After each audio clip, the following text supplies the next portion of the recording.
Eu te perguntei logo no início, quando eu subi aqui, se estava tudo bem. Você respondeu que está. E comigo também está tudo bem. Assim eu creio em nome de Jesus, porque eu acabei de passar uns dias meio complicados. Quantos já passaram uns dias meio complicados na sua vida? Pois é, eu não sou mulher para ter DPM, mas eu estou em dias meio complicados, viu? Dias assim, de muita reflexão, de muito pensamento, de algumas expectativas, não posso dizer frustradas, mas não alcançadas. Então, eu estou aqui em cima, pela fé, mas também para ser um exemplo para você, porque eu sei que todos nós passamos esses dias, mas nós temos que ter uma base na nossa vida que a gente simplesmente continua, permanece e insiste naquilo que Deus tem colocado na nossa vida. Amém, queridos? Glória a Deus. Então, o mais engraçado, nem é tão engraçado, é mais interessante, na verdade, que possa parecer, mas o texto que eu separei para ministrar, para ser a base da pregação hoje, é o mesmo texto que o pastor Márcio usou agora na ministração das finanças. Parece até que ele ligou para mim e perguntou qual é o texto entre tantos textos, 66 livros da Bíblia, o senhor vai usar para pregar, mas não houve comunicação, então eu estou com todas as letras, num bom sentido, desconfiado que Deus está querendo falar alguma coisa com a gente hoje. Então já abre a sua Bíblia em Lucas capítulo 10.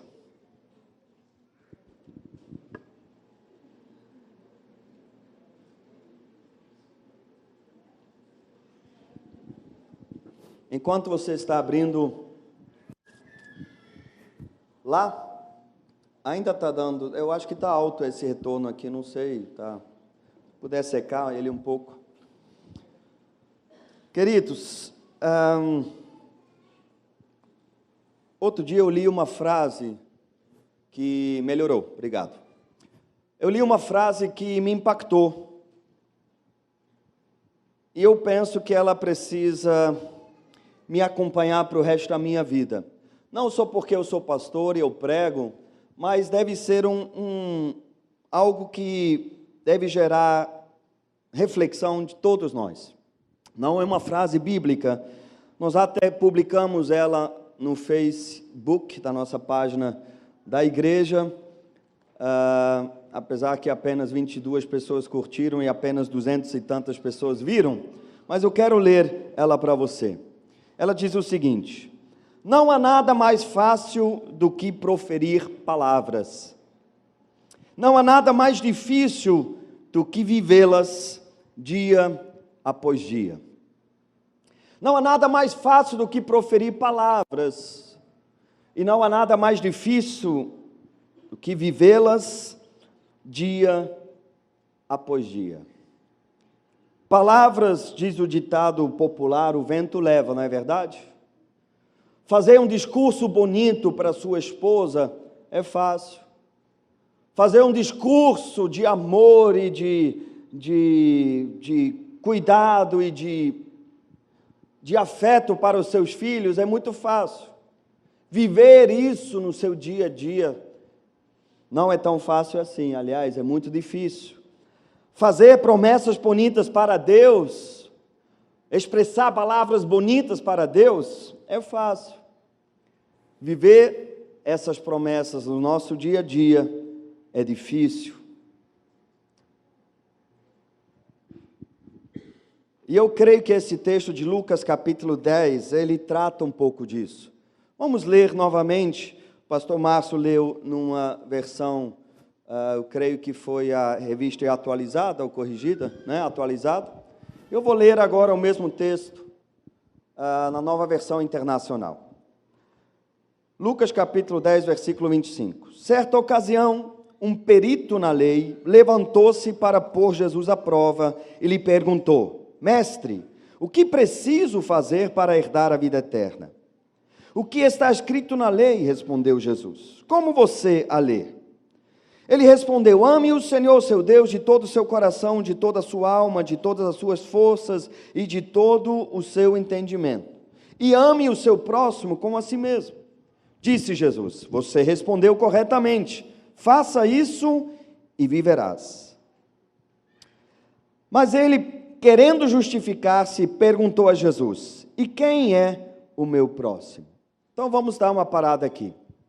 Queridos, aqui a Bíblia diz que era um perito na lei, ou um intérprete da lei. É uma coisa que nós aqui no Brasil, e mesmo na Europa, até mesmo na cultura ocidental, nós não conhecemos muito esse tipo de pessoas. Então deixa eu lhe explicar o que é um intérprete da lei, o que é um perito na lei. Na cultura judaica, essa questão de discipulado, que muitos acham que é uma novidade que está surgindo recentemente, já é uma coisa de milhares de anos. Essa questão de uma pessoa experiente ou um mestre na lei pegar crianças na cultura judaica, crianças de 3, 4 anos, e começa a ensinar essa criança, e começa a passar para essas crianças o seu conhecimento, já é uma coisa de muitos milênios. Agora, o intérprete da lei é uma dessas crianças que cresceu desde 3, 4 anos aprendendo a lei, que é o Antigo Testamento, o Pentateuco, né, os 5 livros que são atribuídos a Moisés, e também os profetas e os salmos e os outros livros proféticos. E eles estudam desde pequeno esses livros. Quando chegam a 12 anos, eles têm uma prova e eles precisam de cabeça saber todos os 5 livros de Moisés, que é o Pentateuco, que é Gênesis, Êxodo, Levítico, Números, Levítico e Deuteronômio. Crianças de 12 anos, precisam ter memorizado todos esses livros. E essas pessoas vão crescendo, e como eles vão crescendo, as pessoas que não se dedicam tanto a isso, para eles terem informação sobre o que a lei de Deus diz a respeito de algum assunto, eles vão para aquelas pessoas e colocam a sua causa, e essas pessoas então interpretam a lei para eles. Por isso ele é chamado de perito da lei. Ou, qual é a outra palavra que foi usada aqui? Deixa eu ver aqui. Perito na lei ou um intérprete da lei. Então são pessoas que hoje no Brasil, sabe, a gente nem por estar tão longe da nossa cultura, a gente nem tem uma noção direito do que é um intérprete da lei, de tão estudado, de tão focado que é na palavra de Deus.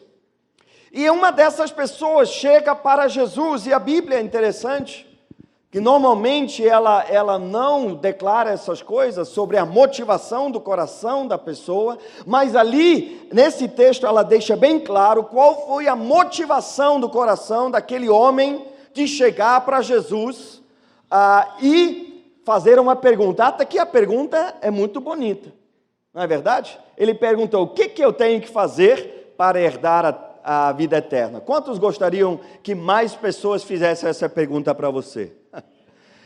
É uma pergunta bonita. Só que a motivação do coração, diz a Bíblia, não foi verdadeira, não foi para de fato descobrir o que ele tinha que fazer para entrar no reino de Deus, para nascer de novo. Ele fez essa pergunta, segundo aqui o texto, para pôr Jesus à prova. Queridos, primeira coisa que eu quero falar para vocês, que a religiosidade é uma droga. A religiosidade é nojenta. A religiosidade, ela separa as pessoas. A religiosidade serve para uma disputa entre pessoas. E às vezes chegam pessoas na igreja com esse intuito de provar, vamos ver, Às vezes pessoas vão no grupo familiar só para saber se aquele dirigente, de fato, é um homem de Deus, se ele tem um conhecimento. Ou como é difícil quando uma pessoa que talvez já galgou alguns degraus é degraus ou degraus? Degraus, desculpa. No reino de Deus, e ela agora precisa estar sentado na casa de alguém, e um dirigente de grupo familiar que talvez tenha 1, 2 anos apenas, agora está liderando a vida dele. Oh, como é difícil. Tem pessoas que chegam na nossa presença só para levantar uma polêmicazinha, para mostrar que eles também sabem alguma coisa.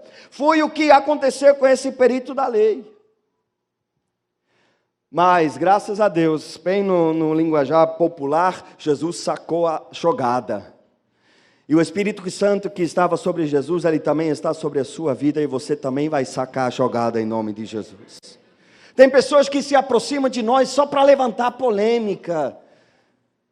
Tem gente que entra, que quer ser o nosso amigo no Facebook só para ver o que a gente defende, qual é a nossa posição. Não estão ali para somar, não estão ali para acrescentar, não estão ali para convidar pessoas, não estão ali para colocar a mão no arado, eles só estão aqui, como diz o pastor Márcio, eu aprendi essa expressão com ele, é um peso morto.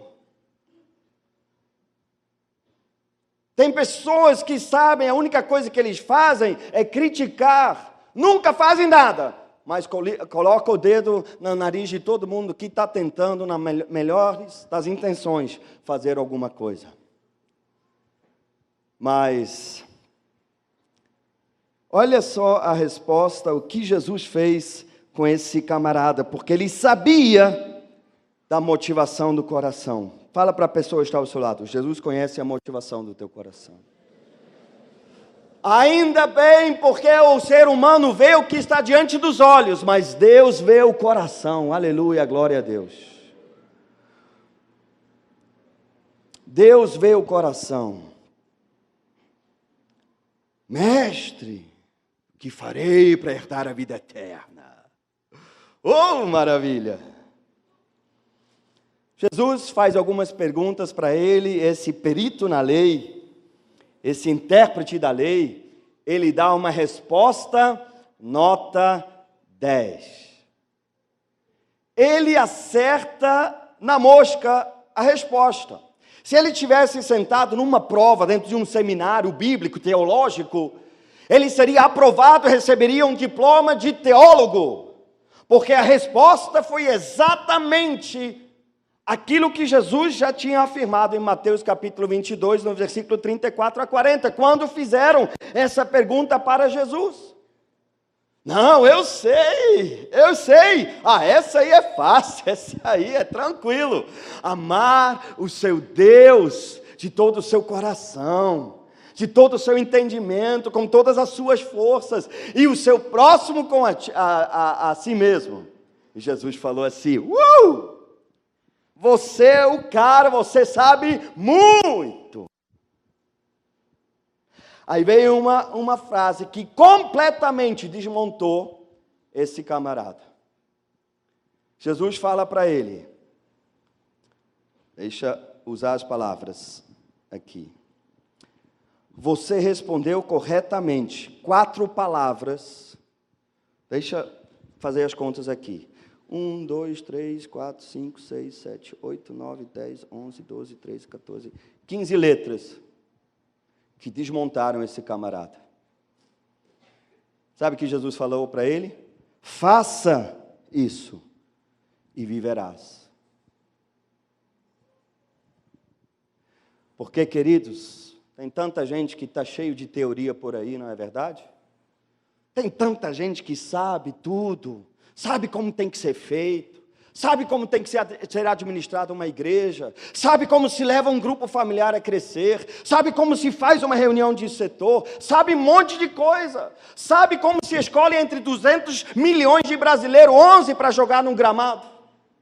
Eles sabem tudo quando vê os outros, não, puxa, por que não fez? Porque a teoria ela é muito fácil. Proferir palavras é muito fácil. vivê-las a cada dia, que é difícil. Aplicar na prática, no seu dia a dia, é tão difícil. Jesus falou para ele: faça isso e viverás. Eu não sei, mas tem tantas pessoas proferindo palavras, nesse momento no Brasil, em cima de púlpito, virando cambalhota, chamando os outros de pecadores, chamando os outros de indignos, e esquecem que tudo que a gente fala, nossas palavras, são como um espelho diante de nós. Tem pessoas que apontam os erros dos outros, mas são cegos aos seus próprios erros. Na teoria, tudo é tão fácil, não é verdade? Eu estava assistindo, acho que foi lá em Magé, que nós, no dia que foi inaugurado o prédio do Valorizar, nós assistimos o jogo do Chile, né, contra o Chile, aquele suspense terrível, né? Mas eu estava sentado do lado do Rafael e a gente deu umas boas risadas, porque a gente estava assistindo na Band, não sei porquê, a Globo ali não pegou, então a gente assistiu na Band. E lá tinha um comentarista que a gente deu altas risadas, porque ele falou assim: não, porque tem que fazer isso aí vai ficar fácil, aí é tranquilo, aí, meu... É claro, cara, o cara está sentado lá em cima no estádio, numa cabine com ar-condicionado, terno e gravata, e falando: não, olha, se o Filipão colocar, aí o Brasil joga fácil. O que você acha? Na teoria, tudo é tão fácil, não é verdade? Perdoar é fácil na teoria.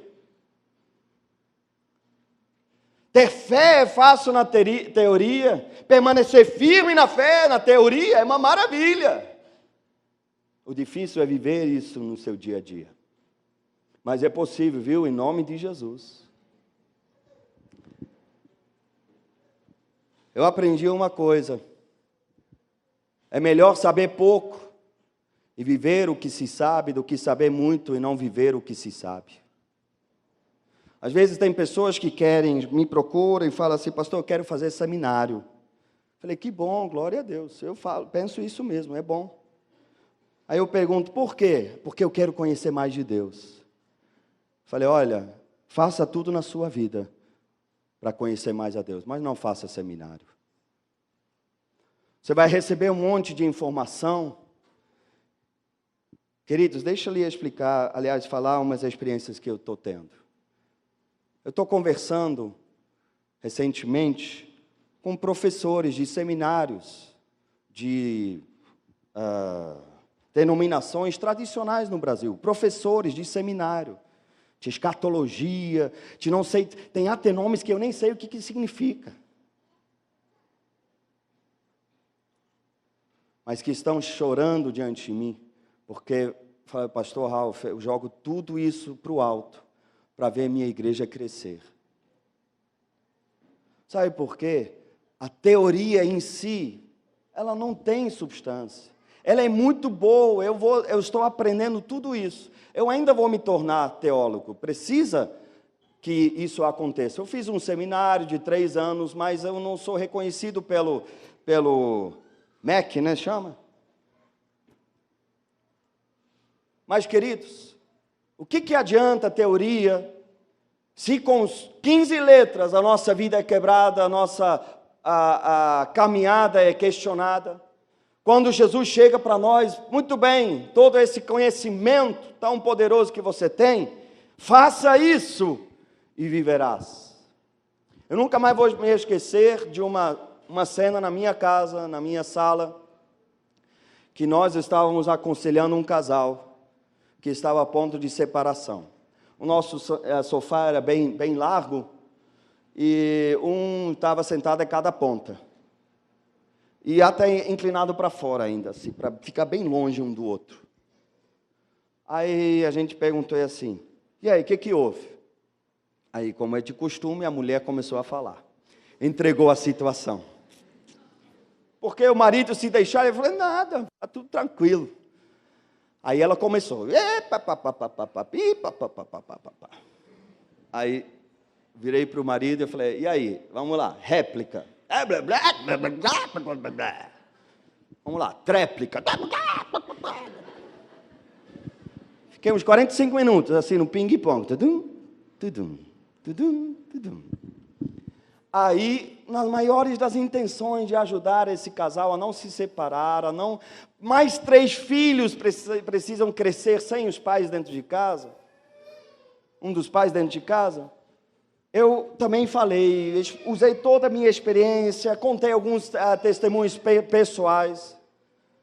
E depois de 20 minutos falando, a mulher fez uma cara mais ou menos assim. Eu pensei assim, meu Deus, que cara é essa? Ela fez assim, pastor, tudo que o senhor falou, eu já sei faz muito tempo. Ah, cara, me deu uma raivazinha aqui dentro. Sentado dentro da minha casa, gastando o meu tempo. Fazendo o cara assim, ó. Eu falei, pois é, minha querida, aí está o problema. Você sabe, mas você não faz. Teve a mesma reação que esse homem. Olha só o que ele fez.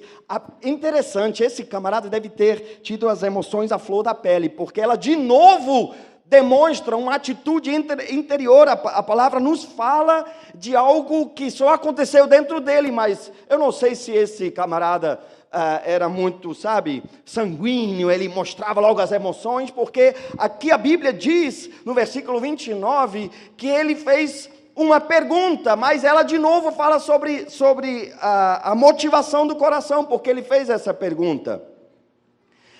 Aqui diz que ele querendo justificar-se. Oh, meu Deus do céu, quem trabalha com seres humanos sabe que isso é uma coisa difícil, meu Deus. Para você ter uma conversa objetiva com alguém que está com problema, e ele fala logo o que está acontecendo, primeiro tem que dar uma volta.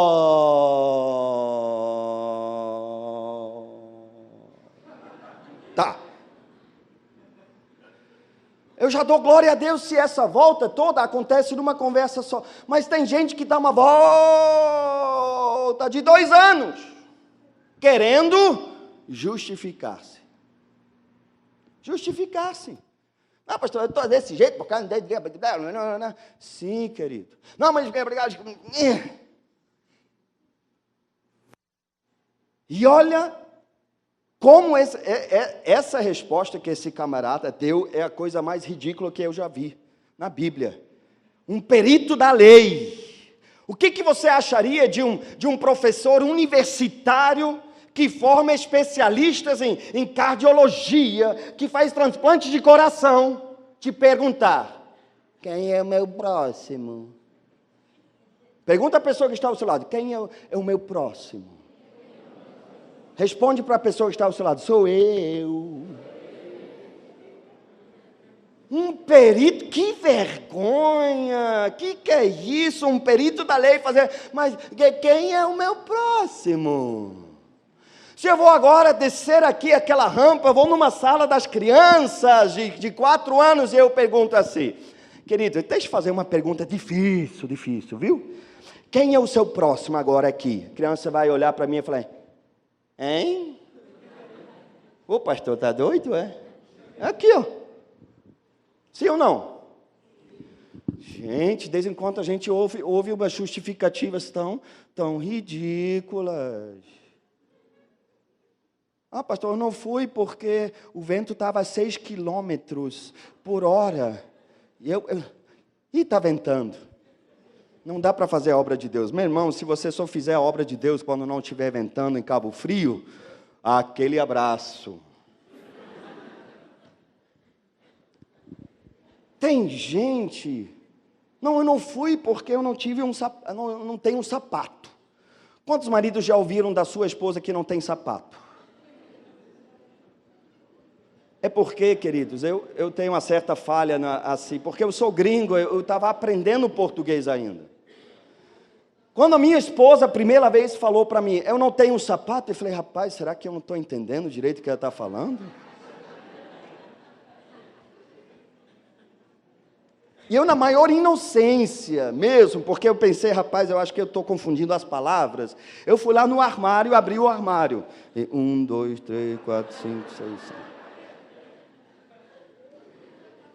Quantos maridos sabem que eu estou falando?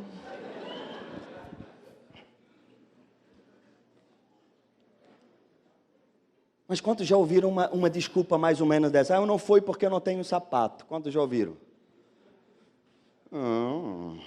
Mas quem é o meu próximo? Tem pessoas que vão de sabe tudo, para burro não sabe nada, em menos que 1 segundo. Ame o Senhor, teu Deus, de todo o teu coração, de todo o teu entendimento, com todas as suas forças, e o teu próximo a ti mesmo. Diploma na parede, faça isso e viverás. Mas quem é o meu próximo? Que eu não sei. Tem gente que às vezes, não, porque o meu dirigente, ele não sabe, anos depois o camarada que criticou é dirigente. E agora acabou todo esse negócio de, porque eu vou arrebentar, meu grupo vai ser o que mais multiplica, iria essa igreja. Aleluia, glória a Deus, eu estou crendo. Estamos do seu lado para isso acontecer em nome de Jesus. Mas silenciaram-se as vozes de repente, porque na teoria tudo é tão fácil.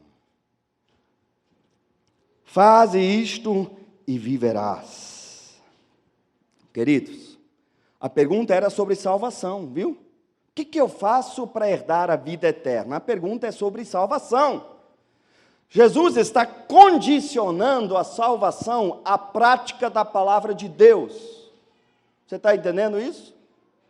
Não ao entendimento, não à compreensão, não à revelação, não a conhecimento. Jesus está falando, você quer ser salvo, você quer herdar a vida eterna? Pratica o que você sabe no seu dia a dia. Ali está a salvação. E viverás. Porque ele estava morrendo? Não, Jesus estava se referindo a uma vida eterna. A nascer de novo. E viverás eternamente. A vida de Deus está na prática do Evangelho. Oh, meu Deus, se o povo evangélico entendesse isso, os escândalos iriam cessar, não é verdade? As ofensas que nós fazemos, o nosso povo evangélico fazemos aos outros, e depois a gente não é capaz de viver aquilo que a gente acusa aos outros, iria cessar.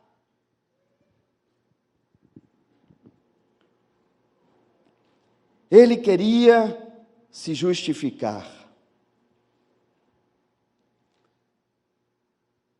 Você tem tentado se justificar diante da incapacidade de viver a palavra de Deus? Queridos, essa semana eu anotei, ainda vou buscar a Deus para bolar essa ministração. Eu anotei um título de uma mensagem que se chama Eu Entendo. É o título de você vai ouvir nos próximos meses essa ministração em nome de Jesus. Eu entendo. Sabe por quê? Tem tantas justificativas plausíveis para todas as coisas, não é verdade? Queridos, tem pessoas que chegam para nós, pastor, eu não estou fazendo a obra de Deus porque estou fazendo faculdade, é porque eu estou doente, é porque eu moro longe, é porque eu tenho 2, 3, 4, 5, 10 filhos, é porque eu moro longe, é porque eu não tenho um carro, é porque eu preciso dar prioridade a outras coisas, é porque os meus parentes estão na minha casa, é porque minha esposa é uma bênção. Justificativas e mais justificativas, e a vontade às vezes que dá é falar assim, querido, eu entendo. Mas deixa eu lhe falar uma coisa, todos nós, sem exceção, estamos cheios de justificativas porque a gente não deve fazer a obra de Deus. Viu? Se eu falasse para você, eu não quero fazer apelo emocional, só entenda o que eu vou te falar. A minha esposa vive há 12 anos com diagnóstico de câncer no sangue dela. Se trata no INCA. Se eu falasse para você, para o apóstolo Ari, 12 anos atrás, apóstolo, olha só, a gente já serviu o Senhor 5 anos de graça, o Senhor, foi assim que nós nos apresentamos, a igreja nunca teve que pagar nada para nós trabalhamos aqui, mas a minha esposa recebeu esse diagnóstico, agora nós vamos ter que dedicar o nosso tempo à saúde da minha esposa. Isso é justificável ou não é? Sim ou não? Claro, o apóstolo Ari não teria outra opção a mim dizer, Ralph, eu entendo. Queridos, se um pai de família chega para mim, pastor, eu tenho 3 filhos, eu preciso trabalhar, eu preciso ainda estudar, eu preciso, correr atrás do prejuízo, eu não tenho como me envolver muito na obra de Deus. Qual é a opção que eu tenho para falar para esse homem? Eu vou falar assim, querido, eu entendo. Os jovens que vão fazer faculdade no sábado é cursinho, já um monte de coisa ao mesmo tempo. E chega para mim, pastor, eu não tenho tempo. O que eu posso dizer? Sim, querido, eu entendo. Mas, queridos, eu penso que essas respostas, na maioria das vezes, tem coisas que realmente têm justificativa, mas na maioria das vezes, quem é o meu próximo mais sofisticado? Quem é o meu próximo mais sofisticado? As verdades vivificantes de Deus estão na prática da palavra de Deus. Prática. É melhor saber pouco e praticar aquilo que você sabe do que saber muito e não viver aquilo.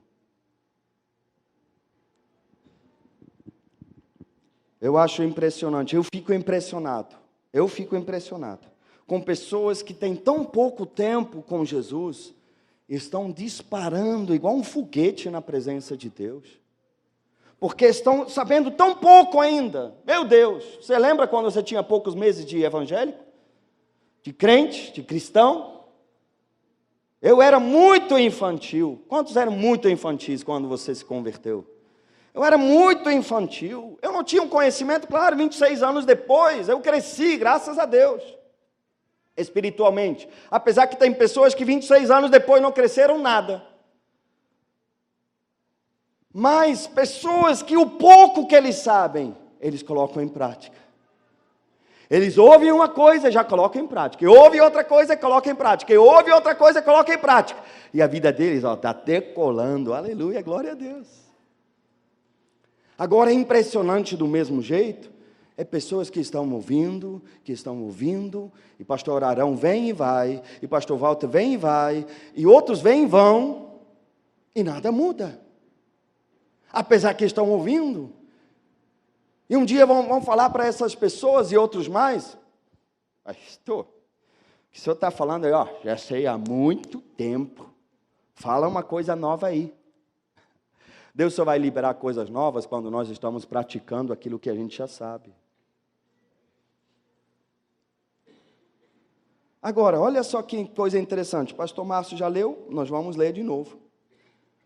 Versículo 30, diz a palavra de Deus que Jesus prosseguiu, falando o seguinte: um homem descia de Jerusalém para Jericó, quando caiu nas mãos de assaltantes. Estes lhe tiraram as roupas, espancaram-no e se foram, deixando-o quase morto. Aconteceu estar descendo pela mesma estrada um sacerdote, quando viu o homem, passou pelo outro lado. E assim também um levita, quando chegou ao lugar e o viu, passou pelo outro lado. Mas um samaritano, estando de viagem, chegou onde se encontrava o homem, e quando o viu, teve piedade dele. Aproximou-se e enfaixou-lhe as feridas, derramando nelas vinho e óleo. Depois colocou-o sobre o seu próprio animal, levou-o para uma hospedaria e cuidou dele. No dia seguinte, deu 2 denários ao hospedeiro e lhe disse: cuide dele, e quando eu voltar, lhe pagarei todas as despesas que você tiver. Qual destes 3 você acha que foi o próximo do homem que caiu nas mãos dos assaltantes? Deixa eu lhe falar de novo. Olha que vergonha que esse intérprete da lei passou. De novo, eu falo, se eu pego esse texto do jeito que ele está escrito na Bíblia, eu desço essa rampa, vou para casa, na sala das crianças, e eu leio, claro, eu vou fazer umas pausas, umas caras e bocas para as crianças entenderem, mas se eu leio essas palavras para as crianças, essas crianças me darão a resposta certa, sim ou não? Gente, Jesus contou uma historinha de crianças para o intérprete da lei.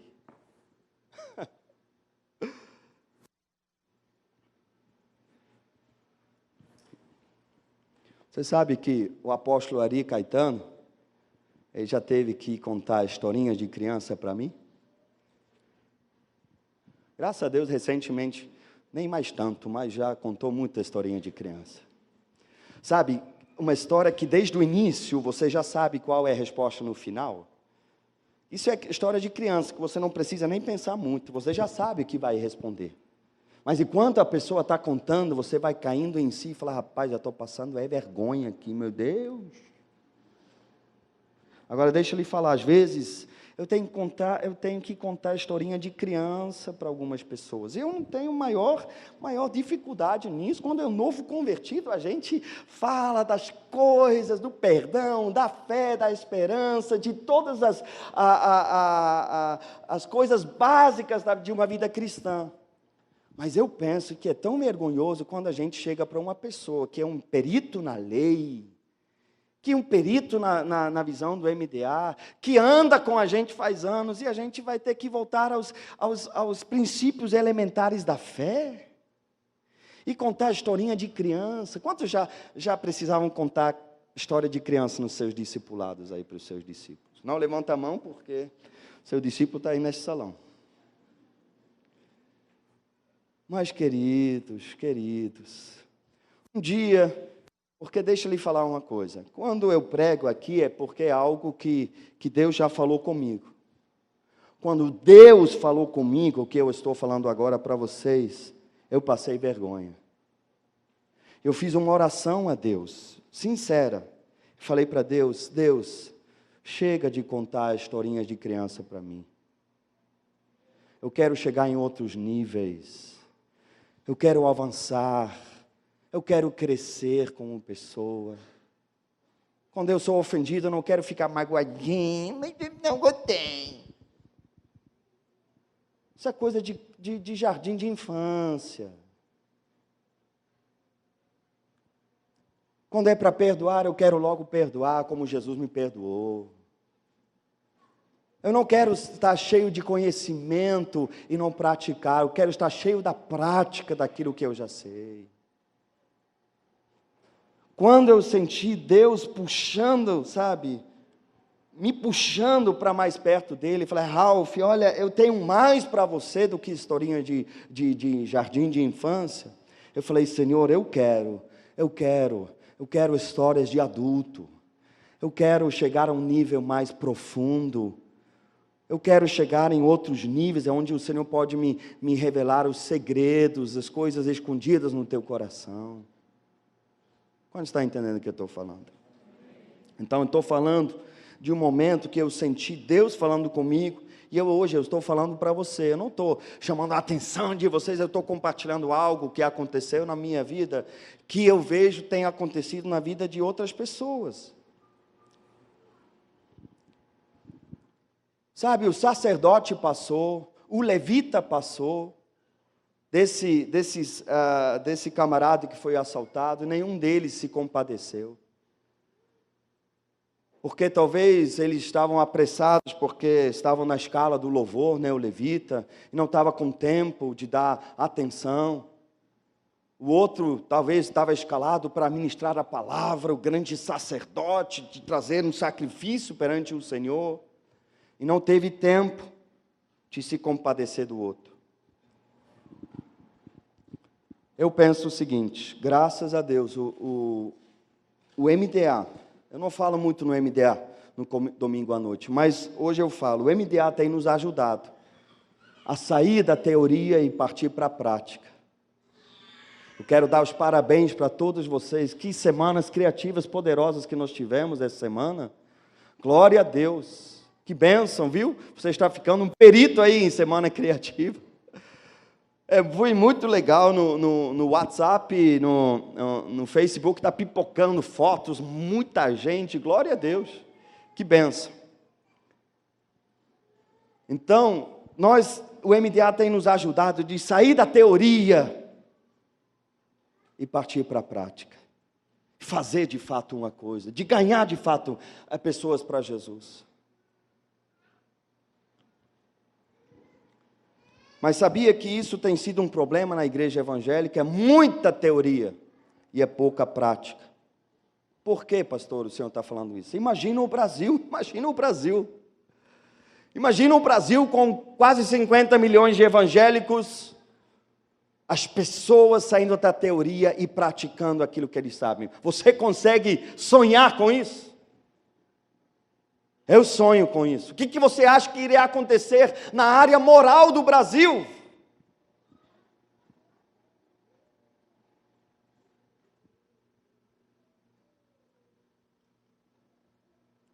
O problema é que a metade que vai para uma capofolia já teve contato com a igreja, é filho de crente. Quando eu trabalhava com crianças de rua, eu ia para a rua, para Madureira, debaixo das pontes, dos viadutos, com violão, a gente cantava música, todo mundo sabia cantar, sabe por quê? Filho de presbítero, de diácono, de pastor, todo mundo.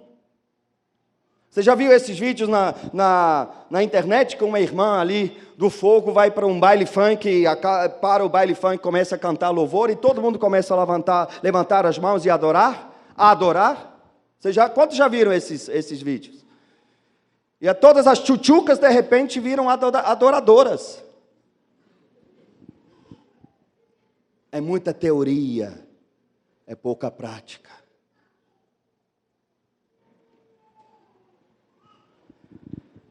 Queridos, eu falei para Deus, quando Deus me falou essas coisas, e me confrontou a mim, eu falei, Senhor, eu quero ser a resposta do Senhor para esta geração. Que não aguenta mais religiosidade, que não aguenta mais Bíblia debaixo do braço, olhares de julgamento para os outros que não estão fazendo, mas dentro de casa o bicho rola solto, na internet só Deus sabe o que acontece, o povo está cansado de chavões evangélicos vazios, o povo precisa ver pessoas como esse samaritano, que simplesmente fazem, talvez não sabia nada, mas ele sabia quem era o próximo dele. O intérprete da lei não sabia, mas um samaritano, o pastor Márcio falou, não sei se você prestou atenção, não deu tempo para ele entrar, quem são os samaritanos? Mas samaritanos eram desprezados pelos judeus. Samaritanos, você pode ler, quando uma mulher samaritana começou a conversar com Jesus, quando os discípulos chegaram, eles ficaram escandalizados. Primeiro, Jesus falando com a mulher, sozinho. E depois, com a samaritana, porque os judeus não falavam com os samaritanos. E Jesus usa uma pessoa dessa para mostrar para um perito da lei o que é certo, o que é errado. Falei, Senhor, eu quero ser a resposta do Senhor para essa geração. Pessoas, um pastor talvez simples, antigamente ficava chateado, assim não chateado não, agradecia, mas por dentro ficava meio para baixo, quando as pessoas falavam assim, pastor, que mensagem mais simples. Falei assim, poxa, estou me esforçando aqui, não sai desse simples. Eu ia para as conferências, falei, palavra muito simples, pastor, que bênção. Falava assim, meu Deus, eu queria ser aquele que usa palavras assim, sabe? Igual comprei um livro agora dessa grossura, de um filósofo do Brasil. Cara, eu tenho que colocar o livro aqui e o dicionário ali, porque cada segunda palavra eu fico assim, meu Deus, eu nunca ouvi. Aí eu queria impressionar as pessoas assim também, mas eu não sou. Eu sou um João ninguém, eu sou um cara tão simples. Mas uma coisa eu quero tanto, eu quero viver aquilo que eu já sei. E graças a Deus, pessoas verdadeiramente interessadas em Deus, têm percebido isso em mim e têm percebido isso em você. Nós não temos nenhum doutor da lei aqui, não temos nenhum perito da lei, não temos ainda grandes crânios por aí que, sabe? Mas uma coisa, a cada dia nós temos mais. Pessoas que talvez não sabem muito, mas que estão vivendo as melhores das intenções, aquilo que já sabem, Deus tem abençoado em nome de Jesus. Feche teus olhos, vamos orar. Deus, a tua palavra diz que nem os loucos errarão o caminho. Obrigado, Senhor. Oh, meu Deus. Obrigado. Porque nesse capítulo 10 de Lucas,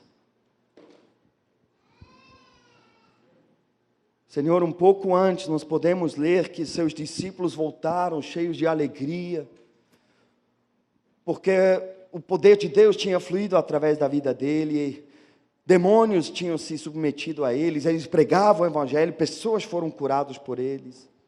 Pessoas tão simples, pessoas iletradas, pessoas, Senhor, que não sabiam muito, mas que tinham um coração no lugar certo.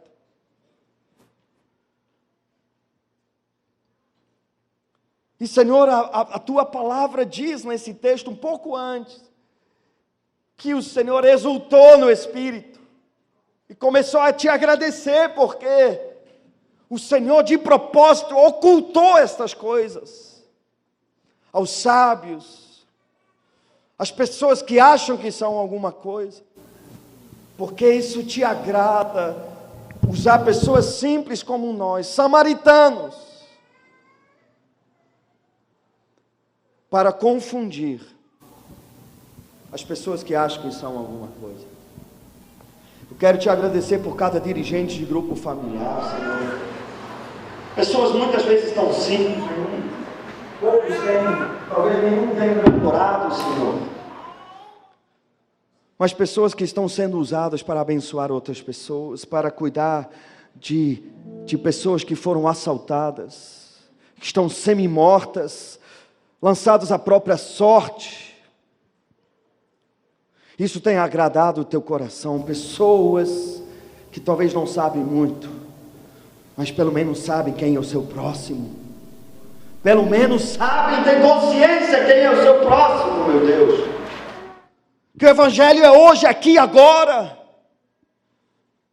não é uma faculdade de filosofia por aí, filosofando sobre evangelismo de massas, como ganhar o Brasil todo, se o meu vizinho está perecendo do meu lado, meu Deus.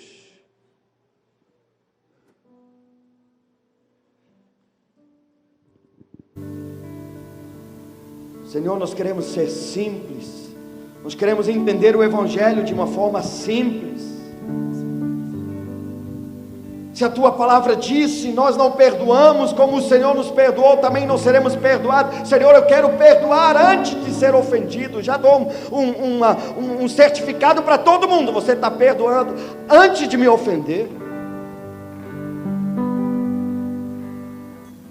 Senhor, as coisas tão simples, Senhor. Quando outros são favorecidos, quando outros passam à nossa frente.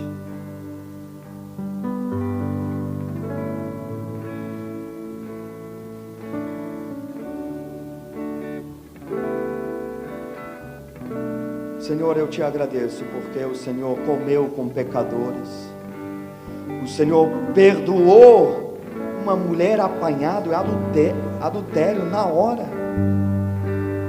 o Senhor deixou ela ir. Mas o Senhor julgou severamente quem sabia e não praticava, quem ensinava os outros e não queria mexer com um dedo para fazer aquilo que era para fazer. Raça de víboras. O Senhor pegou o chicote, mandou eles embora, chamou eles de discípulos do diabo.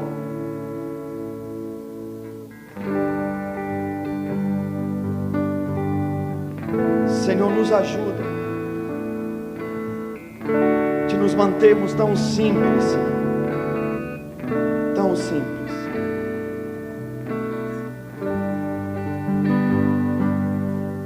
Senhor, eu tenho sede de conhecer-te mais.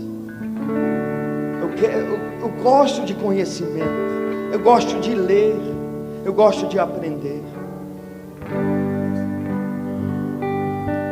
Mas, Senhor, eu quero falar diante do Senhor. Se esse conhecimento me afasta da prática do Evangelho, eu não quero.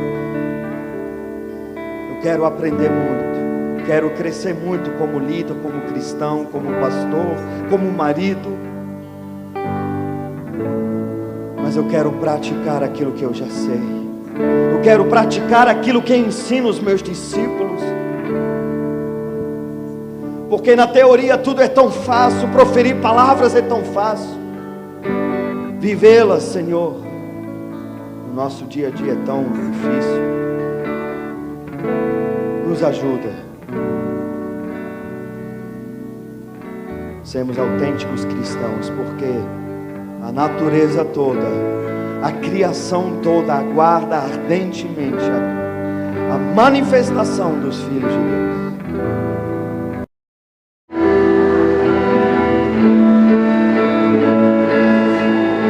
Espírito Santo, move-te sobre nós.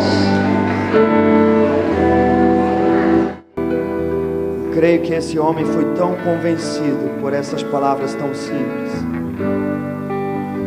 A Bíblia não diz, Senhor, mas eu me coloco no lugar dele. Eu iria me ajoelhar ali naquele lugar e falar: Senhor, me ajuda, eu sei tanto, mas eu não pratico, me ajuda. Essas 15 letras foram usadas pelo Espírito Santo para convencer esse homem.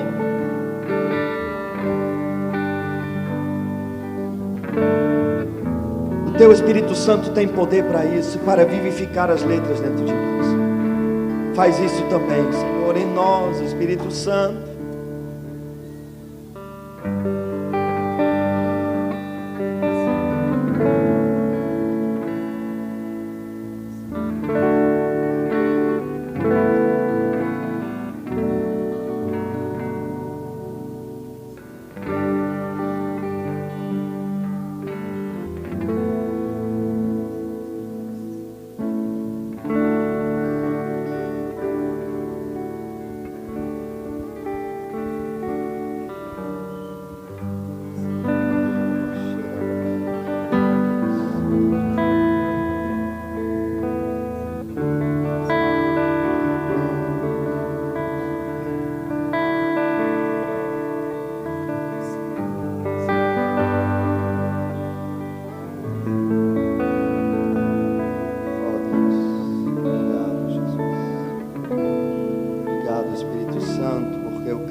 Vai falar, já está falando.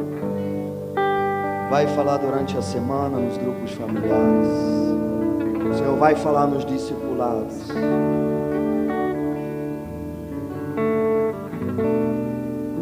Tudo coopera para o nosso bem.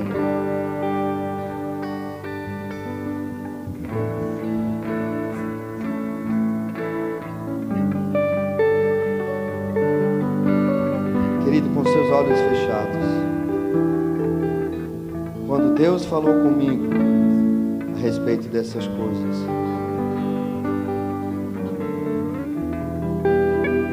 eu me senti envergonhado, sinceramente. Mas não foi uma vergonha destrutiva, foi uma vergonha de quebrantamento. Falei: Deus, chega de historinha de criança.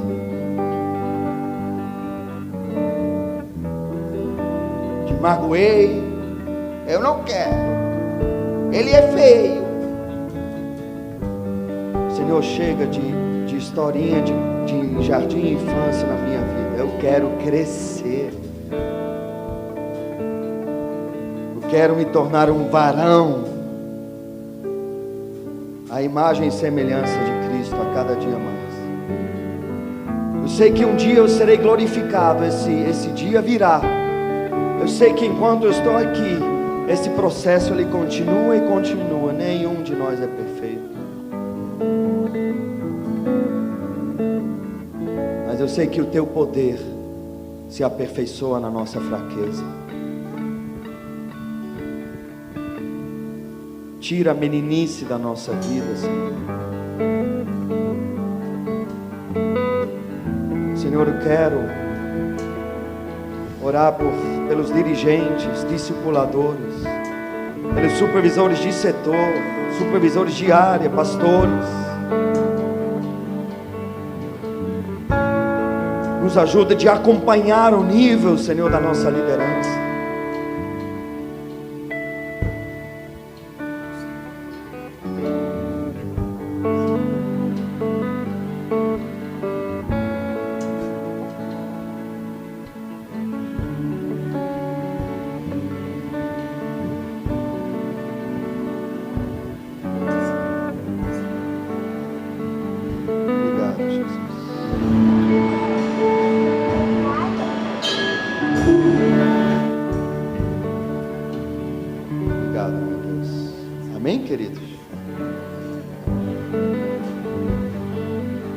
Deus tem grandes planos para cada um de nós, sabia?